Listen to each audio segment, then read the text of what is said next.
Israeli Prime Minister Benjamin Netanyahu will visit Washington and discuss U.S. tariffs imposed by U.S. President Donald Trump, among other issues. A lot to break down this morning, so we want to bring into the conversation distinguished lecturer in national security and terrorism, Ken Gray. He's with the University of New Haven. Ken, always a pleasure having you join us. Good morning.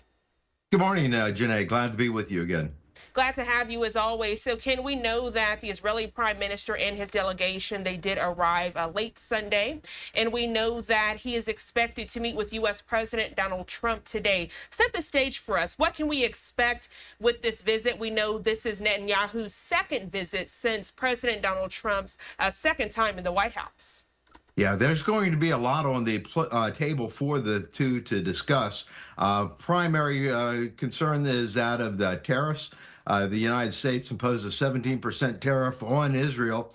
The United States is Israel's primary market, and we buy diamonds, we buy pharmaceuticals, we buy electronics from Israel. So a lot of Israeli goods come to the United States. A 17% tariff on them will hurt the Israelis. But Israel, trying to get ahead of the game, had removed their tariffs on U.S. goods just recently. And so I'm sure they will be discussing negotiations about that 17% the U.S. imposed on Israel. Second topic that they'll likely discuss, of course, is the war in Gaza. President Trump said he had much to discuss with Netanyahu about Gaza. The Israelis have increased their activity throughout Gaza, once again conducting military operations against Hamas. And this is a very important topic for both leaders. Third issue would be that of Iran. Iran continues to be a threat, especially now with their nearing completion of their nuclear weapon. And so the question is, what do you do about Iran? And I'm sure that will be a primary issue for the two to discuss. Two other topics that they might get to is that of the ICC. Prime Minister Netanyahu was in Hungary here just last week, and the president of Hungary said that he was pulling out of the ICC, the International Criminal Court, and that he was not going to recognize their warrant against Netanyahu. And the last would be that of Turkey.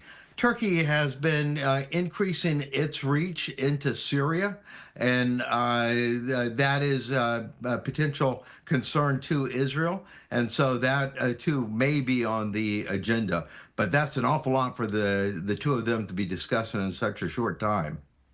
Definitely a lot to discuss. And as you mentioned that, Ken, we actually have a statement via X from the Israeli Prime Minister's office, pretty much just backing up what you just said. It says, quote, "The two will discuss the tariff issue, the efforts to return our hostages, Israel-Turkey relations, the Iranian threat, and the battle against the International Criminal Court." So you hit the nail on the head, Ken. A lot of divisiveness and controversy surrounding Israeli Prime Minister Netanyahu's visit, specifically from many of the families out in Israel. We've seen them on the weekends out in Hostage Square in Tel Aviv. Many of them saying the focus just needs to be strictly on the hostages and a potential ceasefire. This has been an ongoing issue there in Israel, is that Netanyahu, his primary mission is to get rid of Hamas. And of course, the family members and friends of those hostages still being held, that is their primary issue. And so, how Israel will deal with this renewed war effort inside Gaza Strip, they're trying to force Hamas back to the negotiation table. After phase one ended, all talks seem to have ceased between the two.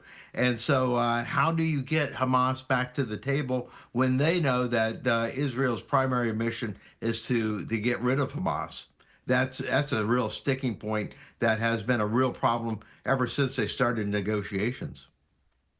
Yeah, and not only that, Ken, I mean, another looming issue is how can you trust a terroristic organization to actually uphold the ceasefire in the first place? Yeah, absolutely. Of course, the IDF is there along the borders of Gaza Strip, and so they don't have to trust them as much as they just have to keep watch over them and react to them. And Hamas is really on its hind foot, and that they've really been damaged greatly. A lot of their leadership has been wiped out.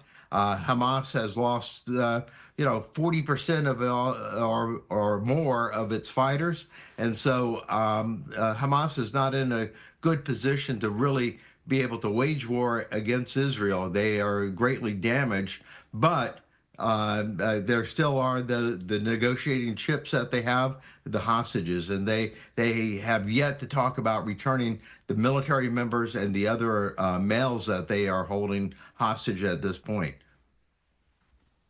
Ken Gray, always a pleasure to have you join us bright and early here on Live Now from Fox. Thank you so much for that detailed breakdown and your perspective on this visit. I hope you have a great rest of your Monday.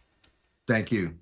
As we further discuss this anticipated discussion today, again, between President Donald Trump and Israeli Prime Minister Benjamin Netanyahu, I kind of want to give you a detailed breakdown as to the timeline of this visit. So we do know that the Israeli Prime Minister and the delegation, they did arrive Sunday, but the official welcome with President Donald Trump and Israeli Prime Minister Netanyahu is slated to happen at 1 p.m. Eastern time.